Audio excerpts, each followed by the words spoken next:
नाज़रीन अस्सलाम वालेकुम। सियासत टीवी के खुसूसी प्रोग्राम आमने सामने में आपका खैर मकदम है।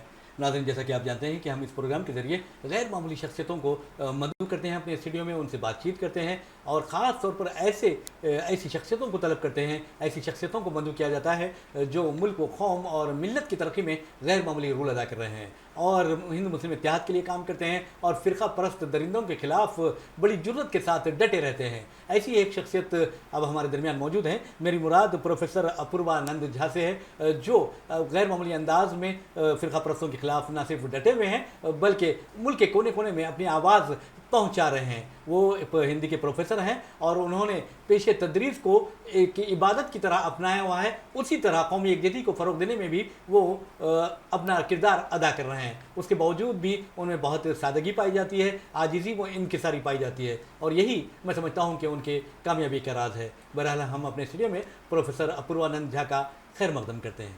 ये कहा जा रहा है कि जो 2014 के बाद से हिंदुस्तान में ऐसा लग रहा था कि जमहूरियत सो रही है और जमहूरियत जो नवाज लोग हैं, जो जमहूरियत के तहफ़्फ़ुज़ की बातें करते थे, वो भी सो रहे थे और अपोजिशन के मुंह बंद हो गए थे। लेकिन अब जामिया मिलिया इस्लामिया के तलबा और तालिबात ने उस जो कमी है उसे दूर कर दिया है और सारे हिंदुस्तान को एक नया मैसेज दिया है। आप क्या कहेंगे?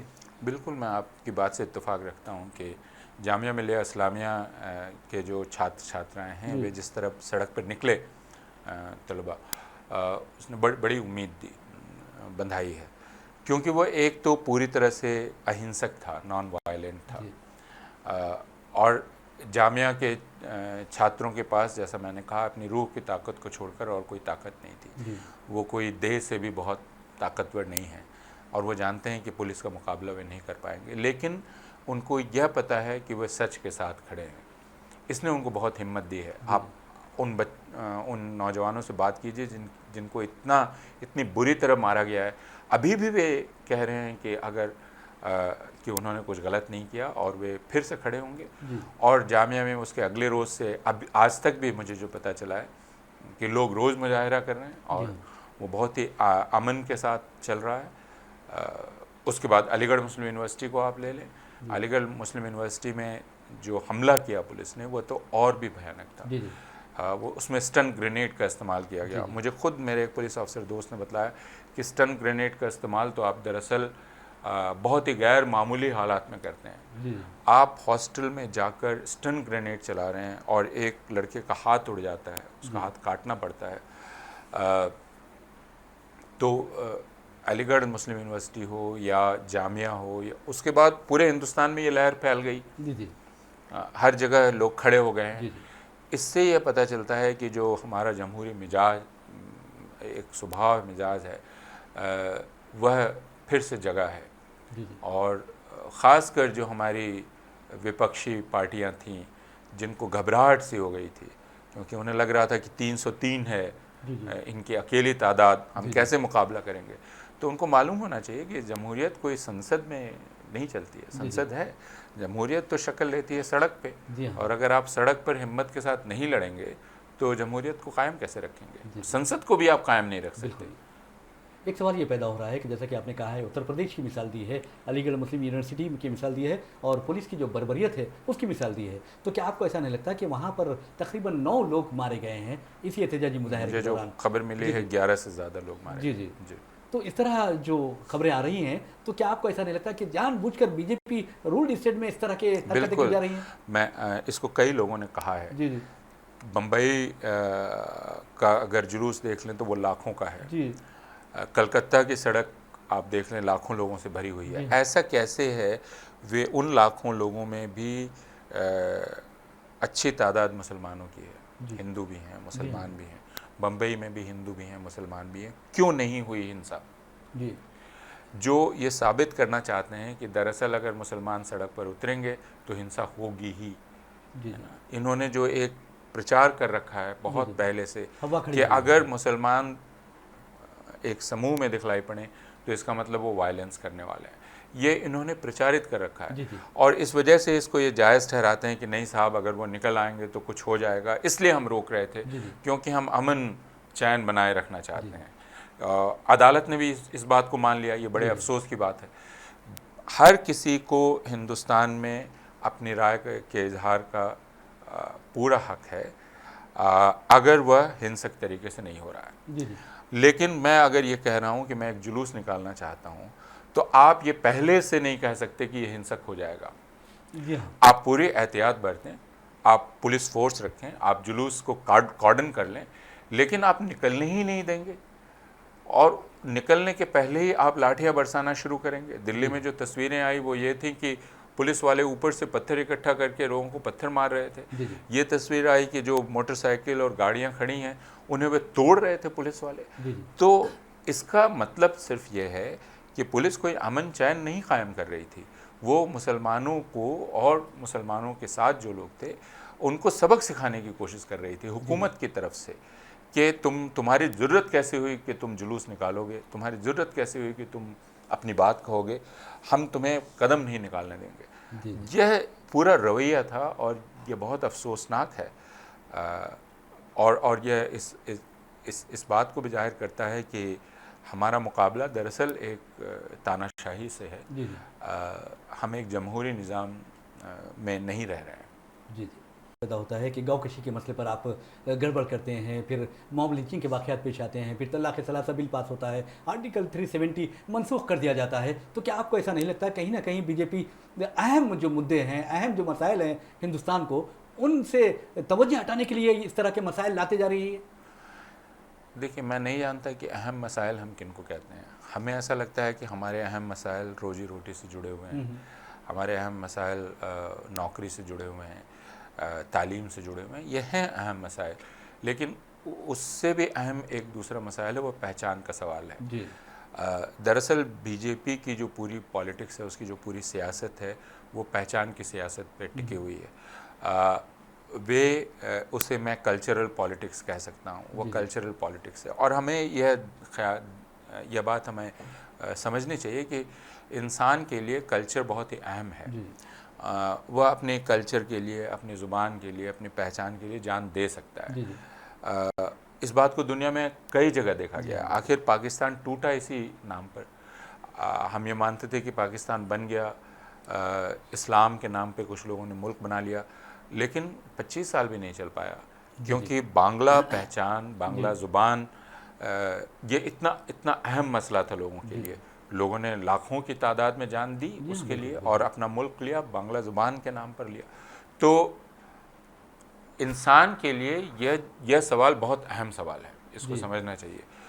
बीजेपी इसी की पॉलिटिक्स कर रही है, लेकिन बीजेपी ये पॉलिटिक्स गलत ढंग से कर रही है और मुजरिमाना तरीके से कर रही है, और मैं उसे कह सकता हूँ कि वो इंसान मुखालिफ तरीके से कर रही है। वो ये कि हम जब भी पहचान की बात करें तो हमें हमेशा कमज़ोर पहचानों के साथ रहना चाहिए। अगर इस कमरे में 3 लोग हैं और 3 में एक को बोलने का मौका नहीं मिल रहा है, तो जो भी हक पसंद है वो चाहेगा कि उसको बोलने का मौका मिले। अगर उसकी पहचान नहीं दिखलाई पड़ रही तो उसको पहचान दिखलाई पड़े। यह एक सही तरीका है, जिसे आप इंसाफ का तरीका कह सकते हैं। दूसरा तरीका यह है कि मैं उसे ढकेल के किनारे कर दूं, वो कभी दिखाई ना पड़े, उसकी आवाज़ कभी ना सुनाई पड़े। यह नाइंसाफ़ी है। बीजेपी इस दूसरे तरीके को अपनाना चाहती है, और उसमें वह जो अक्सरियत है, जो हिंदुस्तान में अलग अलग किस्म के लोग हैं, लेकिन वे खुद को हिंदू कहते हैं, तो अगर वह हिंदुओं को ये समझाने की कोशिश कर रही है कि हिंदुओं का दबदबा तभी रह सकता है जब बाकी सारे लोग खामोश हो जाएं। जी यह एक बहुत मैं इसको शैतानी किस्म की इच्छा कह सकता हूँ। जी और ये इंसान के दर्जे से घटा देती है। यह काम बीजेपी करना चाहती है हिंदुओं के साथ, लेकिन हिंदुओं में हम सबको पता है कि अच्छी तादाद उन लोगों की है जो बीजेपी से इत्तेफाक नहीं रखते और उसके ख़िलाफ़ हैं। इसी वजह से बीजेपी को कोई 60% वोट तो नहीं आते हैं, हिंदू में सब उनके साथ नहीं है। तो ये पहचान का सवाल, कल्चर का सवाल बहुत ही अहम सवाल है, जिसको बीजेपी ने समझा है, इसलिए वो कल्चर की पॉलिटिक्स कर रही है। और यह भी दूसरी बात है कि उसे हुकूमत मिली। अब कल्चर की पॉलिटिक्स की बहुत दिलचस्प बात यह है कि वो कभी भी नहीं कहती कि वो कल्चर की पॉलिटिक्स करने आई है। वो कहती है वो हम असली मुद्दे पे पॉलिटिक्स करने आए हैं, डेवलपमेंट करना चाहते हैं। हम सबका डेवलपमेंट करना चाहते हैं। लेकिन दुनिया की जो तारीख़ है, अगर 20वीं सदी की तारीख़ ही आप उठा के देख लेंगे तो जितने भी डिक्टेटर्स रहे हैं वे सब के सब नाकाबिल रहे हैं। जी आप उन्हें नालायक भी कह सकते हैं, नाकाबिल भी कह जी सकते हैं। उनको हुकूमत तो मिल जाती है, हिटलर को मिल गई, फ्रैंको को मिल गई, और भी बाकी स्टालिन को मिल गई, लेकिन ये सब लायक हुक्मरान नहीं थे। इन्होंने अपनी अर्थव्यवस्था, अपनी इकॉनमी को बर्बाद कर दिया, ख़त्म कर दिया। जी तो डिक्टेटर होने का मतलब ही नालायक होना। जी जी लोगों के दिमाग में उल्टी तस्वीर है। उनको ऐसा लगता है कि डिक्टेटर बहुत लायक होता है, वो ताकतवर होता है, वो हर चीज़ को अपने मुताबिक करता है। जी लेकिन अगर पिछले 6 साल में आप देख लें तो ये कुछ इस तरह है कि एक ऐसे आदमी को हवाई जहाज़ उड़ाने दे दिया गया है जी जिसको पता भी नहीं है कि जहाज़ को कितनी दूर चलने के बाद उड़ना चाहिए, जी जी और यानी रनवे पर कितना चलना चाहिए, और कितना चलने के बाद उड़ान भरनी चाहिए, और फिर कितनी ऊंचाई पर जाना चाहिए। तो उस जहाज़ को तो क्रैश होना है ना, जी जी और वो क्रैश हो गया है। जी जी। तो क्या आपको ऐसा लगता है कि इस पायलट के पीछे कोई और ताकतें हैं जो अपना खुफिया एजेंडा आगे बढ़ा रही हैं? कोई खुफिया एजेंडा नहीं है, एजेंडा तो बहुत साफ कर दिया जी गया है। इसलिए अब हम किस खुफिया एजेंडा की बात कर रहे सही हैं? बात है, बिल्कुल। देखिए, एक संगठन है जिसका नाम है राष्ट्रीय स्वयंसेवक संघ। जी जी इस संगठन की कई शाखें हैं, इसके 1000 चेहरे हैं, और जब जिस चेहरे की ज़रूरत पड़ती है उसको सामने लाया जाता है। उसकी एक बहुत महत्वपूर्ण शाखा भारतीय जनता पार्टी है। भारतीय जनता पार्टी राजनीतिक काम करती है। राष्ट्रीय स्वयंसेवक संघ भी मुख्य रूप से राजनीतिक संगठन ही है, उसको सांस्कृतिक संगठन नहीं कहा जाना चाहिए। तो असल तो ये राष्ट्रीय स्वयंसेवक संघ है, जी। भारतीय जनता पार्टी उसकी राजनीतिक शाखा है। इनका एजेंडा इन्होंने बहुत पहले तय किया था कि भारत को एक धर्म आधारित हिंदू राष्ट्र में तब्दील कर देना, लेकिन मैं इसे दूसरे ढंग से मानता हूँ, जी देखता हूँ। हिंदू राष्ट्र जब हम कहते हैं तो उससे गलतफहमी ये पैदा होती है कि शायद हिंदुओं का इसमें बहुत हर तरफ हिंदुओं का राज होगा, हिंदू बहुत आज़ाद होंगे। मैं ये कहता हूँ कि यह दरअसल पूरी जो कवायद है वो भारत पर राष्ट्रीय स्वयंसेवक संघ के कब्ज़े की है। जी तो जैसे एक तानाशाह कब्ज़ा करता है, वैसे ये संगठन कब्ज़ा करना चाहता है। तो मुसलमानों को अंग्रेज़ी में जिसे कहते हैं डिमोनाइज करना, यानी बदनाम करके, इरादा हिंदुओं को गुलाम बनाने का है। जी क्योंकि हिंदुओं को ये खुशी होगी कि मुसलमानों को सताया जा रहा है, और इस बहाने मैं हिंदुओं को ही गुलाम बना लूँगा, तो वो मेरे आगे जो भी मैं कहूँगा करने को तैयार होंगे, जी क्योंकि उनको लगेगा कि हम तो इनको नीचा दिखा रहे हैं।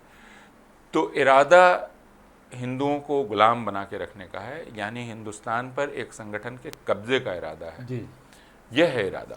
जी हमारे वज़ीर-ए-आज़म नरेंद्र मोदी बेटी पढ़ाओ बेटी बचाओ के नारे लगाते हैं, लेकिन आप गुजरात में देखेंगे 2 दिन पहले एक ऐसा वाक़या पेश आया जहाँ पर एक बाप ने बच्चियाँ पैदा होने पर 3 बच्चियों को बौली में ढकेल कर मार दिया और खुद भी खुदकुशी कर ली। तो क्या आप समझते हैं कि ये खोखले नारे साबित नहीं हो रहे हैं?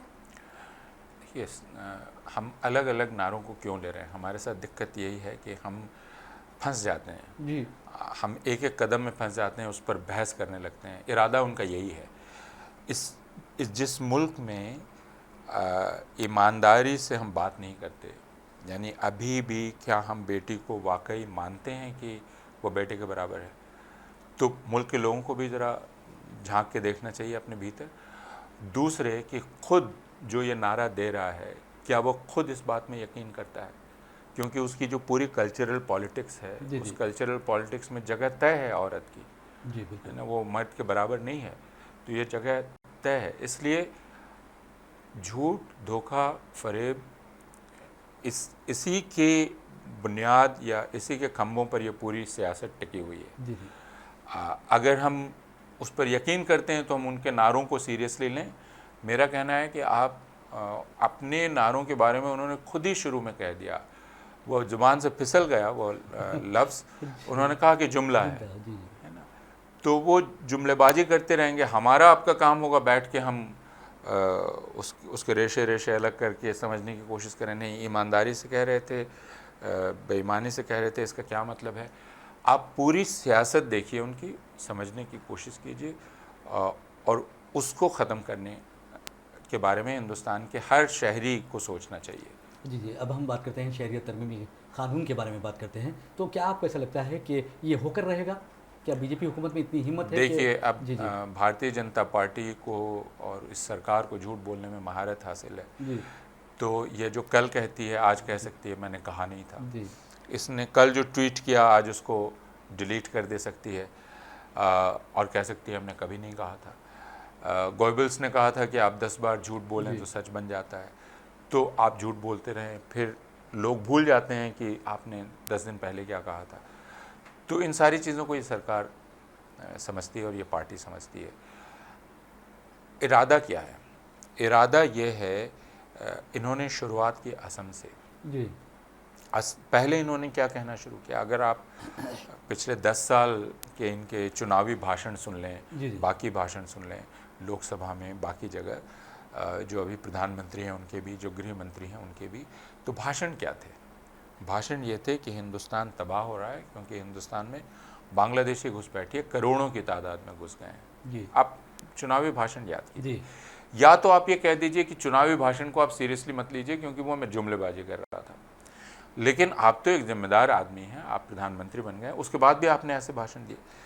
तो आप कहते हैं बांग्लादेशी घुसपैठिए घुस गए जी, हैं, पहले आपने कहा करोड़, फिर 40 लाख पे चले आए, फिर जब एनआरसी बन गई तो पता चला वो 20 लाख से भी कम है, जी, उसमें भी 12 लाख के आसपास हिंदू ही निकल गए जी, जिनको जो शहरियत साबित नहीं कर पाए। जी, उसमें उनका कसूर नहीं था जी। क्योंकि शहरियत साबित करना जिस प्रोसेस से वो किया जा रहा है उसमें हमारे आपके लिए भी बहुत मुश्किल होगा। जितने कागजात लाने हैं, लोग तबाह बर्बाद हो गए उसमें, कई लोग मर गए, कई लोग डिटेंशन कैंप में हैं क्योंकि वो साबित नहीं कर पाए। तो चूंकि 12 लाख हिंदू निकल आए, सिर्फ 5 या 6 लाख मुसलमान निकले, तो फिर आप जो यकीन दिलाना चाह रहे थे कि देखिए देखिए इतने करोड़ मुसलमान बांग्लादेशी यहाँ हैं, वो झूठ साबित हो गया। तो आपने क्या कहा? आपने कहा कि हम इसको मानते ही नहीं, खुद आप ही ने किया। बिल्कुल, अब जी। आप कह रहे हैं हम इसको रद्द करते हैं, हम दोबारा करेंगे। यानी असम के लोग 10 साल से इसको झेल रहे हैं। मैंने जैसा कहा कि बहुत लोगों का कामकाज ठप हो गया, पूरे असम की इकॉनमी बर्बाद हो गई। अब ये कह रहे हैं हम दोबारा करेंगे। फिर उसमें हिंदुओं को दिलासा दिलाने के लिए इन्होंने क्या कहा? कोई बात नहीं, एनआरसी से आप बाहर हो गए, हम जो शहरियत का कानून है उसी को बदल देते हैं और उसमें 2014 तक अफ़गानिस्तान, पाकिस्तान, बांग्लादेश से जो आए हैं उनको हम शहरियत दे देंगे। तो कोई बात नहीं, अगर आप बाहर हो गए तो हम दे देंगे। अब अगर आप असम, सिर्फ असम तक इसको महदूद रखें तो भारतीय जनता पार्टी का ये प्रचार काम कर जाएगा क्योंकि असम में जो लिस्ट से बाहर हैं वो बंगाली हिंदू हैं, 11 लाख से ज़्यादा, 5 लाख से ज़्यादा बंगाली मुसलमान हैं। तो इनका कहना है अब हम ये कानून ले आएंगे। अच्छा, उसमें जो कट ऑफ डेट है वो 1971 है एनआरसी की, यानी आप अगर 1971 के पहले यहाँ आ चुके हैं या आपके डॉक्यूमेंट साबित करते हैं वगैरह वगैरह तो आप एनआरसी में आएंगे। इन्होंने क्या कहा?